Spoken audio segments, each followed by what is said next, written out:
तक रही, 10 साल तक वो स्वयं यूपीए के पार्ट रहे, केंद्र में रेल मंत्री रहे। इनको पता ही नहीं चल रहा था कि जो ये फैसला लेते हैं वो जमीन पर उतरता ही नहीं। और जबकि याद कीजिए 2010 में जातीय सर्वे करने का काम में लगभग 4,893 करोड़ रुपया खर्चा किया गया, जिसमें 8 करोड़ 19 लाख गलतियां पाई गई। आप सोचिए कैसी सरकार ये चला रहे थे। इनको पता ही नहीं था कि यूनाइटेड फ्रंट की सरकार ने तय किया। इसका मतलब लालू जी आप सबसे बड़े दोषी हैं कि 95 में यदि किसी सरकार ने फैसला लिया और 2025 तक आप चुपचाप बैठे थे तो ये लोकतंत्र की हत्या कर रहे थे। इसलिए स्पष्ट है कि आज देश के यशस्वी प्रधानमंत्री नरेंद्र मोदी जी को देश की जनता ने 293 सीटें देकर प्रधानमंत्री बनाया है और लोकतंत्र को मजबूत किया है। और इस लोकतंत्र को मजबूत जब किया है जनता ने, तो जनता को सीधा संवाद और सीधा जो उनका डिमांड था जातीय जनगणना को, उसको जनगणना में शामिल करने का काम किया है। इसलिए ये जो लोग थोथी दलीलें दे रहे, चाहे वो कांग्रेस पार्टी के लोग हो या राष्ट्रीय जनता दल के लोग हो, इनके पास अब कोई काम बच नहीं गया। इनके पास कोई मुद्दा ही नहीं। ये सिर्फ राजनीतिक मुद्दा राजनीतिक रोटी सेकना चाहते हैं। देश के गरीबों की चिंता, देश के जातियों की चिंता इनके कोई रिकॉर्ड में नहीं है। ये काम भी नहीं करने वाले लोग, चाहे वो 15 साल तक बिहार में लालू जी का राज रहा हो या 55 वर्षों तक देश में कांग्रेस पार्टी की सरकार रही। ये लोग जातीय जनगणना का विरोध भी करते रहे और जब सत्ता में रहे कोई काम नहीं किया। क्योंकि मैं जानता हूं लालू जी का परिवार, जो नीतीश जी काम करते हैं उसको गिनते हैं कि ये मेरा काम है। राजद वाला कभी नहीं गिनते हैं कि लालू जी ने क्या किया। और ये लोग कहते हैं सामाजिक न्याय। अरे सामाजिक न्याय तो जनता के बीच में काम करने से होता है और फर्क जनता जानती है। आदरणीय नीतीश कुमार जी ने आज बुक भी जारी किया है साथी, बिहार बदलता हुआ बिहार, वो आपको दिखेगा, आपको मिलेगा भी। लेकिन मैं आपको जरूर कहना चाहता हूं कि आज जातीय जनगणना का आदेश देने के लिए मैं फिर से देश के यशस्वी प्रधानमंत्री नरेंद्र मोदी जी को, देश के गृह मंत्री आदरणीय अमित शाह जी को और बिहार के लोकप्रिय मुख्यमंत्री नीतीश कुमार जी जो समर्थन कर रहे हैं सरकार को, उनको विशेष बधाई देना चाहता हूं। बहुत बहुत धन्यवाद। ठीक है, प्रश्न माना गया।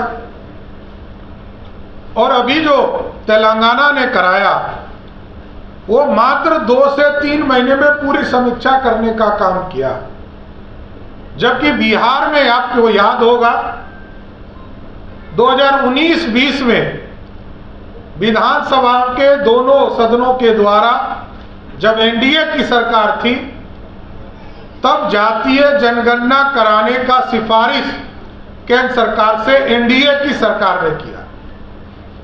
2021 में सर्वदलीय टीम जो है देश के यशस्वी प्रधानमंत्री आदरणीय नरेंद्र मोदी जी से मिला, तब भी बिहार में एनडीए की सरकार थी और सब मिलकर आदरणीय प्रधानमंत्री जी से मिले।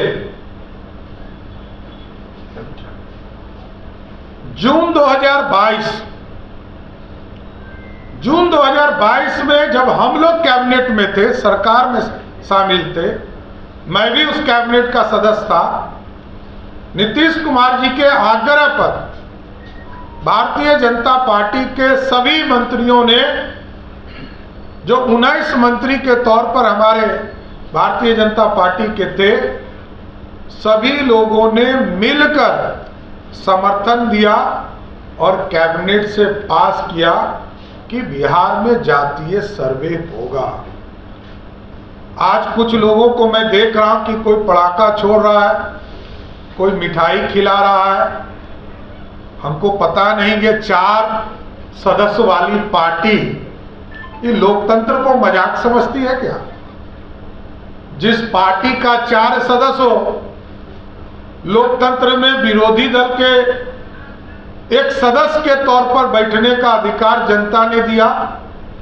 और मैं देश में देख रहा हूं कि 99 सांसद वाली पार्टी भी कह रही है कि हमारे दबाव में सरकार ने ये निर्णय लिया।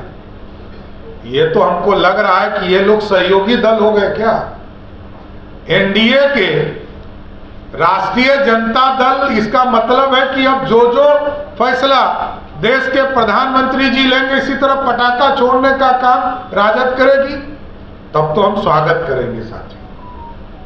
यदि प्रधानमंत्री जी के सभी फैसले से कांग्रेस पार्टी के युवराज और राजद के युवराज यदि इसी तरह समर्थन देने का काम करेंगे, तब तो हम लोग भी मानेंगे कि वो लोग लगातार मोदी जी प्रधानमंत्री हैं, सबका समर्थन करने का काम।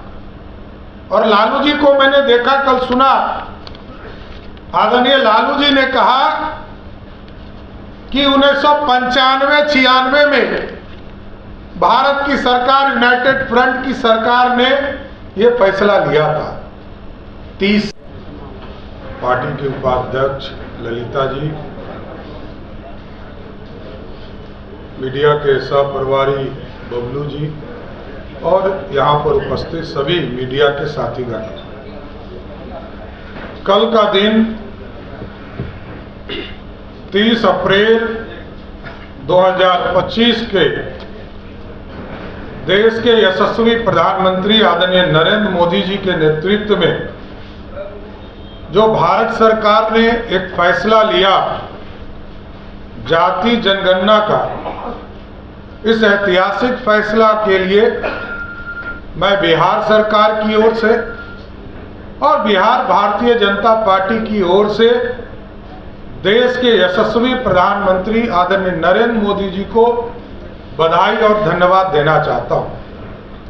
साथियों, आपको पता है कि 30 अप्रैल 2025 के दिन देश के यशस्वी प्रधानमंत्री नरेंद्र मोदी जी के नेतृत्व में राजनीतिक विषयों की कैबिनेट समिति ने यह निर्णय लिया कि जातियों की गणना को आने वाले जनगणना में सम्मिलित किया जाएगा।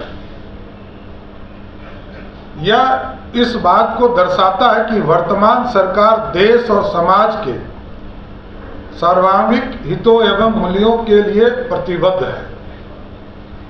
और जैसा कि आप जानते हैं, याद कीजिए 2010 में तत्कालीन प्रधानमंत्री श्री दिवंगत डॉक्टर मनमोहन सिंह जी ने लोकसभा के अंदर आश्वासन दिया था कि हम जातीय जनगणना को कैबिनेट में विचार करेंगे। लेकिन बाद में उसी सरकार के मंत्री जो गृह मंत्री थे पी चिदम्बरम जी, उन्होंने इसका विरोध करने का काम किया। और इसके साथ साथ आपको याद होगा साथियों, कांग्रेस पार्टी के नेता पंडित नेहरू, श्रीमती इंदिरा गांधी और स्वर्गीय राजीव गांधी ने लगातार इसका विरोध करने का काम किया। और जैसा कि आप जानते हैं, जनगणना का विषय संविधान के अनुच्छेद 246 के केंद्रीय सूची के क्रम संख्या 69 पर अंकित है। और इस बीच में कई सरकारों ने, राज्य सरकारों ने, चाहे कर्नाटक हो,